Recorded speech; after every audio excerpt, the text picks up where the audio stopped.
இன்றைக்கி மண்டே காலையில் எழுந்திரிச்ச உடனே கிச்சனுக்கு போகும்போது நேற்று நைட்டு அதாவது சண்டே வந்து வெசல்ஸ் எதுவும் வாஷ் பண்ணல, அதாவது பாத்திரம் எதுவும் க்ளீன் பண்ணல, அடுப்பு துடைக்கல, கிச்சன் மேடையை எதுவுமே க்ளீன் பண்ணல. அப்படியே ஏதோ ஒரு இதில் படுத்துட்டோம். திங்கக்கிழமை காலையில் எழுந்திரிச்சு பார்க்கும்போது இந்த மாதிரி கிச்சனே இருக்கும்போது பார்க்கவே அந்த நாளே ஒரு நல்லபடியாக ஸ்டார்ட் ஆகலை. என்னோடய மிஸ்டேக் தான், நம்ம சண்டே நைட்டே கழுவி வச்சுருக்கணும். பட் ஏதோ ஒரு இதில் போய் படுத்துட்டோம் நாங்கள். மண்டே வந்து பார்க்கும்போது இந்த மாதிரி இருக்கும்போதே ஏதோ நாள் வந்து சரியாக ஆரம்பிக்கலையோன்ற மாதிரி ஒரு ஃபீலிங் இருந்தது. அதே மாதிரியே நடந்துட்டு சரி ஓகே என்ன பண்ணுறதுன்னு சொல்லிட்டு க்ளீன் பண்ணலான்னு சொல்லிட்டு க்ளீன் பண்ணேன். என்னோடய ஹஸ்பண்ட் வந்து வேலைக்கு கிளம்பி போனாங்க. போயிட்டு ஒரு 5 o'clock அந்த மாதிரி வீட்டுக்கு வந்தாங்க. வீட்டுக்கு வரும்போது நான் கேட்டெல்லாம் ஓப்பன் பண்ணி உள்ளே வரும்போது சும்மா டயர்டாக இருந்தாங்க, டல்லாக இருந்தாங்க. இப்போ என்னாச்சு அப்படின்னா, இல்லை ஒன்றும் இல்லை அப்படின்னாங்க. அப்புறம் வீட்டில் வந்து உட்காந்ததுக்கப்புறவு இந்த மாதிரி நான் கீழே விழுந்துட்டேன் அப்படின்னாங்க. என்னாச்சு, என்ன எப்படி விழுந்தீங்க அப்படின்னு கேட்கும்போது, வேலை பார்க்கும்போது லேடரில் ஏறி மேலே ஒரு ஏதோ இதை வீடியோ எடுக்கணும்னு சொல்லிட்டு ஏறியிருக்காங்க. லேடரை பிடிக்கிறதுக்கு சப்போர்ட்டுக்கு கீழே ஆள் இல்லை போல். ஸோ ஒரு கையில் லேடரை பிடிச்சிட்டு ஏறியிருக்காங்க, ஒரு கையில் ஃபோனு. ஸோ ஃபுல் பாடி வெயிட்டும் அந்த லேடரில் இருக்கும்போது அது என்னென்னா லேடர் வந்து சரிஞ்சிட்டு, அதாவது ஏணி வந்து சரிஞ்ச உடனே இவங்க என்ன பண்ணாங்கன்னா, அந்த மணிக்கட்டு ரைட் ஹேண்ட் சாப்பிட்ற கையோட மணிக்கட்டை வந்து நல்லா பலமாக ஊனியிருக்காங்க. கீழே விழுந்த ஸ்பாட்டில் அந்த கையை நல்லா ஊனியிருக்காங்க. ஊனின உடனே அவங்களுக்கு கீழே விழுந்துட்டாங்க. ஃபோனெல்லாம் நொறுங்கி போச்சு நல்லா. ஆனால் வந்து பாடியில் எதுவுமே வெளியில் எந்த காயமுமே கிடையாது.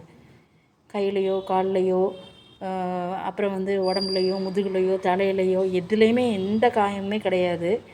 கீழே விழுந்த ஸ்பாட்டில் அவங்க வந்து விழுந்துட்டாங்க. விழுந்தவொடனே அங்கே உள்ள பசங்க ஆஃபீஸர்லாம் என்ன பண்ணியிருக்காங்கன்னா ஃபஸ்ட் எய்ட் பண்ணியிருக்காங்க. அந்த மாதிரி ஆப்வியஸாக என்ன பண்ணுவோன்னா, கீழே விழுந்து அடிபட்டு ரத்தம் வந்ததா ஐயோ அப்படிமோ, ஒன்றுமே பண்ணலன்னா ஜஸ்ட்டு கீழே விழுந்துட்டாங்க போல் அப்படின்னு தான் நினப்போம்.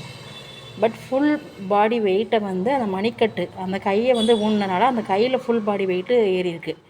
இவங்களுக்கு வந்து அப்போ பெயின் இல்லை. உடனே அவங்க ஜஸ்ட் இந்த மூவ்லாம் போட்டு தடவி அனுப்பி விட்ருக்காங்க வீட்டுக்கு. இவங்களும் வீட்டுக்கு வந்துட்டாங்க. வீட்டுக்கு வந்து தான் இந்த மாதிரி டயர்டாக டல்லாக இருக்கீங்களே என்னென்னு கேட்கும்போது தான் இந்த மாதிரி விழுந்துட்டேன் அப்படின்னாங்க. அவங்க எங்கே விழுந்தது, எங்கே அடிப்பட்டது அப்படின்னு மணிக்கட்டை காமிக்கும் போது லைட்டாக அங்கே வீங்க ஆரம்பிச்சிது, ஸ்வெல்லிங் ஆரம்பிச்சிது. உடனே அப்புறம் என்ன பண்ணுறது அப்படின்ட்டு, என்னாச்சு வலி ஏதாவது கீழே விழுந்தபோது சவுண்டு கேட்டுதா, எலும்பு உடையிற மாதிரி, இல்லைன்னா ஏதாவது ஒரு டிஃப்ரெண்ட்டாக ஏதாவது தெரிஞ்சுதா, ஃபீல் பண்ணிங்களா அப்படின்னு கேட்டால் இல்லை ஒன்றுமே இல்லைன்ட்டாங்க. அப்புறம் வாலினி ஸ்ப்ரே அப்புறம் வந்து மூவ் இதெல்லாமே போட்டு தடவிலாம் லைட்டாக மசாஜ் கொஞ்சம் லைட்டாக பண்ணிவிட்டு பார்க்கும்போது அந்த வீக்கம் கொஞ்சம் அதிகமாகிட்டு, அப்போ என்ன பண்ணுறது ஓகேன்ட்டு நம்ம ஹாஸ்பிட்டல் போயிடலாம் அப்படின்ட்டு போனோம். சரி கட்டு போடலாம், மாவு கட்டு மாதிரி அந்த மாதிரி எண்ணெய் தேய்ச்சி விடுவாங்கள்ல வைத்தியார், அந்த மாதிரி போடலாமா இல்லைனா ஹாஸ்பிட்டலுக்கு போகலாமா அப்படின்னு சொல்லிட்டு ரொம்ப டவுட் இருந்தது. சரி ஓகே ஹாஸ்பிட்டலே போகலாம், போயிட்டு எக்ஸ்ரே எடுத்து பார்க்கலாம் என்னென்னு தெரிஞ்சிருமே அப்படின்னு சொல்லிட்டு எக்ஸ்ரே எடுத்தோம். எக்ஸ்ரே எடுத்த உடனே எக்ஸ்ரேலேயே நிறைய குழப்பங்கள் இருந்தது. டாக்டர் என்ன சொன்னார் அப்படின்னா, இந்த மாதிரி எக்ஸ்ரே எடுக்கும்போது அதில் வந்து எலும்பு வந்து உடஞ்சிருக்கு அப்படின்னு சொல்லிட்டாரு. ஐயோ என்னாச்சு இப்படி சொல்லிட்டாங்களே அப்படின்ட்டு, எலும்பு உடஞ்சிருக்குன்ட்டாங்க. அப்புறம் ஒரு எலும்பு கீழே இறங்கியிருக்குன்னு வேற சொல்லிட்டாங்க. ரொம்ப மனசு ரொம்ப வேதனையாயிட்டு, என்னடா இப்படி ஆகிட்டு, திங்கக்கிழமை அதுமா அந்த மாதிரி நல்லா இருந்த ஒரு பையனுக்கு இப்படி ஆகிட்டேன்ற மாதிரி மனசு ரொம்ப வேதனையாக இருந்தது. என்ன சொல்கிறதுன்னு தெரியல. எதுக்காக அந்த வீடியோ நான் ஷேர் பண்ணுறேன் அப்படின்னா, அவங்க வந்து டாக்டர் இந்த மாதிரி சொல்லிவிட்டு என்ன சொன்னார் அப்படின்னா, இதுக்கு என்ன ரெமெடி அப்படின்னா சர்ஜரி பண்ணணும் அப்படின்ட்டாங்க.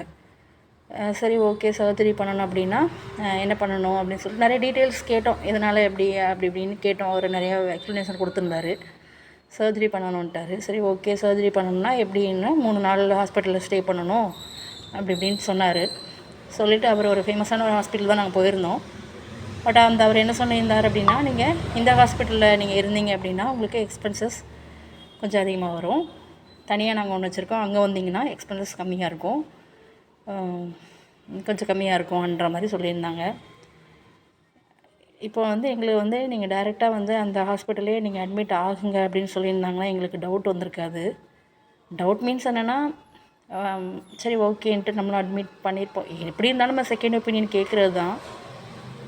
அப்படி சொன்னோடனே இங்கே எல்லாமே பாதிக்கு பாதி கம்மியாகும் அப்படின்னு சொல்லிட்டாங்க. சரி ஓகே நாங்கள் வீட்டில் டிஸ்கஸ் பண்ணிட்டு டிசைட் பண்ணிட்டு வரோம்னு சொல்லிட்டு நாங்கள் வெளியே வந்துட்டோம். வெளியே வந்துட்டு நாங்கள் எங்களோட ஃப்ரெண்ட்ஸ் ஃபேமிலி அந்த மாதிரிலாம் கேட்கும்போது என்ன சொன்னாங்க அப்படின்னா, இந்த மாதிரி என் ஹஸ்பண்டுக்கு வந்து ஏற்கனவே வந்து ஒரு வாட்டி கீழே விழுந்து காலில் முட்டில் அடிபட்டு, அப்போ இந்த மாதிரி டாக்டர் சொல்லியிருந்தாங்களாம், இந்த மாதிரி ஸ்க்ரூ வைக்கணும் அப்படின்ட்டு. பட் ஆனால் அந்த டைமில் வந்து அவங்க வந்து ஸ்க்ரூவுக்கு போகாமல் அவங்க வந்து வைத்தியர் கிட்ட போயிட்டு எண்ணெய் தேய்ச்சி தடவி மாவு கட்டு போட்டு எல்லாமே பக்காவாக ரெடி ஆகிட்டு. பட் அந்த மாதிரி நம்ம இப்போ அதே மாவு கட்டுக்கு போகலாமா, இல்லைனா ஹாஸ்பிட்டல் போய் ஆப்ரேஷன் பண்ணலாமா அப்படின்னு ஏகப்பட்ட குழப்பத்தில் இருக்கும். நிறைய பேர் என்ன சொல்கிறாங்க அப்படின்னா, நீங்கள் வந்து அவசரப்பட்டு ஆப்ரேஷன் பண்ணாதீங்கங்கிறாங்க. மணி வந்து இதில் மேட்ரு கிடையாது. இப்போ வந்து பணம் வந்து இதில் விஷயம் இல்லை. இப்போ ஒரு இடத்துல இப்போது நம்ம வந்து ஆப்ரேஷன் பண்ணணுன்னா பண்ணி தான் ஆகும். பட் அவங்க வந்து இன்னொரு இடத்துக்கு வாங்க, அங்கே கம்மியாகும் அப்படிங்கிறப்போ தான் ஒரு இதாக இருக்குது. பட் இப்போ இருக்கிற நிறைய காலத்தில் நிறைய பேர் சொல்கிற ரீசன்னால ரொம்ப பயமாக இருக்குது. அதாவது இப்போது உதாரணத்துக்கு ஒருத்தவங்க வந்து டெலிவரிக்கு போகிறாங்க அப்படின்னா, நார்மலாக டெலிவரி பண்ணுற கெப்பாசிட்டி எல்லாமே இருக்கும். பட் அவங்க என்ன பண்ணுறாங்கன்னா, பணத்துக்காக ஆப்ரேஷன் சிசேரியன் பண்ணி விட்டுறாங்க. ஸோ நிறைய இந்த மாதிரி. அப்புறம் எனக்கு தெரிஞ்ச ஒரு அங்கிள் இருக்கார். அவருக்கு வந்து கேன்சரே கிடையாது த்ரோட்டில்.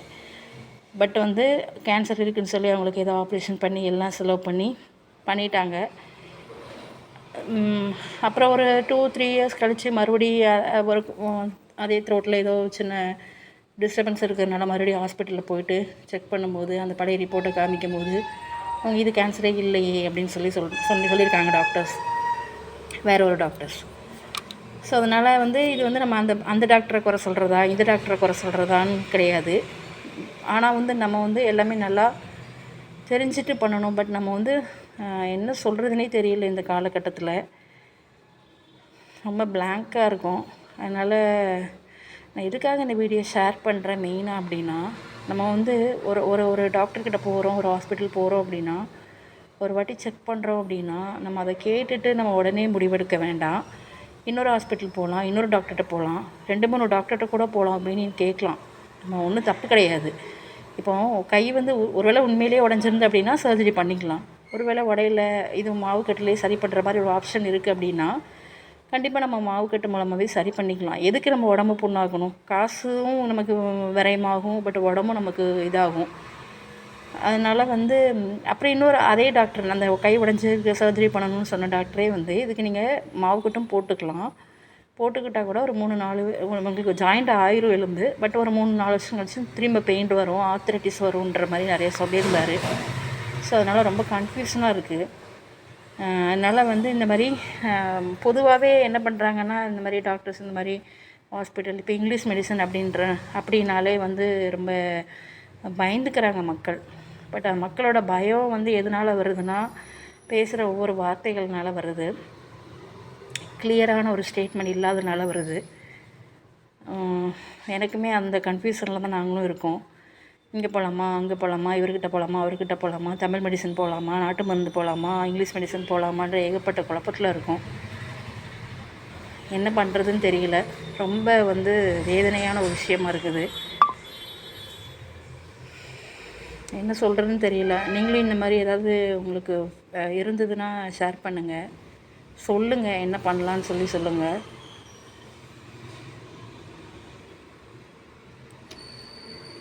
என்ன சொல்கிறதுன்னு தெரியலங்க. அவ்வளோதாங்க.